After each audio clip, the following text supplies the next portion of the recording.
That number seems to keep changing. The most recent Thousands? estimate by EPA is over 14,000. Okay, so I know, have we ever been able to identify which PFAS is causing this problem? Just a yes or no, I don't know. Yes. Okay. So we can specifically look at those and maybe be able to separate those from the other ones. Because, I mean, when you're talking about immune shots, right, every needle out there has Teflon on it. That's what the plunger is able to slide up and down in. And so when they're getting injections, you're getting shots, it's Teflon. I'm just saying that it's literally everywhere. And I don't know how you can possibly think we're going to ban PFAS if we don't look for what the alternative is going to be. And there's 14,000 and counting different forms of PFAS. And I go back to my original statement is at which form, because you're creating it, so it's a chemical that you're creating, at which form or which deterioration does it become harmful? Where's the curve? Is it at the final product or the curve going down? I know you have a lot to say about it, but I got to move. I'm just bringing the question to mind because we're talking about the effects, but we're not talking about when it actually takes place. I want to talk about semiconductors, and I need to send something for the record. Mr. Chairman, I'd like to submit for the record a letter emphasizing the critical role certain PFAS play in manufacturing for semiconductor industry. Without objection. Dr. Loranaga? Yes, sir. Is that close? Yes, sir. Okay. Given your experience in leading risk assessments in the semiconductor industry, what are the potential impacts of blanket regulatory ban on PFAS in this sector? So there are several impacts in this sector. One being the fabs, which are tremendously expensive that build semiconductors, would have to retool. In order to do precision manufacturing at the nanoscale, at least currently with the technologies we have, PFAS are required. There's no way to do it without PFAS with the level of precision that is necessary to make a semiconductor chip. If we were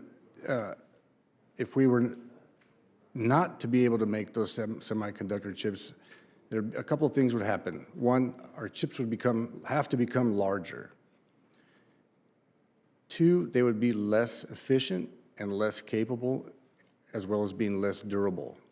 Meanwhile, our competitors, China and other countries, would be increasing their computing power at the same time we would be decreasing our computing power. So from a semiconductor perspective, it's very important that we are able to use PFAS in this industry. So basically what I'm hearing is it could greatly disrupt the supply chain. It would tremendously disrupt the supply chain, yes, sir. Pointing out to what other things are involved in with PFAS, many life-saving medications containing PFAS substance are antidepressants, auto-inflammatory drugs, certain essential cancer treatments, and even Lipitor contains PFAS. And I just point that out once again. It's literally everywhere. Sir, do you agree that this indicates that not all PFAS have the same impact on human health and therefore should be treated differently based on each chemical's properties and risk profile? Yes, sir. I do believe that the different PFAS chemicals will have different chemical properties and that we should look at them individually based on health risk frameworks. Not only medications, but actually medical instruments. Like the semiconductor issue where they would have to get larger, imagine a pacemaker inserted into someone's chest would have to become larger also because the PFAS chemicals that are used in there in the circuitry are on the wiring and in the actual chips that it uses to the brain of the pacemaker. So those would have to become larger as well. So it has these, banning these as an entire class has these long-reaching effects that would affect, our public health and healthcare at large. So what we're searching for here is instructions or direction on, as we're looking for policy, how do we approach regulating it? And I think that's a question that we could tackle to some degree if you have thoughts, short, because I'm a little over time, but for all of you guys, what's the best way for us to tackle this? I know Chairman Merkley, he's being thoughtful in this direction, which I appreciate it. It's, we understand not one size fits all. As I said in my opening statement, we want to make sure that we don't overreact. So just real quickly, if you could, just what's your thoughts? Senator, if I could, I think that there are essential uses, potentially, and potentially we aren't exposed to the products very often, but we may be exposed to the waste. I want to just mention that proper disposal of the waste in these industries is super important. Because, I mean, if you think about it, think about how few people may actually ever touch a semiconductor or, put their fingers on the wiring that my colleague's talking about.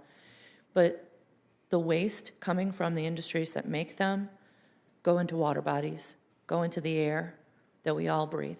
So focus on the waste. I think that was kind of a point I made before. At which level does it become, And to your harmful? point earlier, when you think about the classes of PFAS that might cause health effects, the current regulation that's in place from the EPA will remove the compounds that we know already cause some of these health effects. So if we can keep that regulation in place, it will take those PFAS out of water, out of air. The problem is with some of those compounds, it's taken away from the critical needs that we already have. Some of the compounds to which they're referring to, the EPA,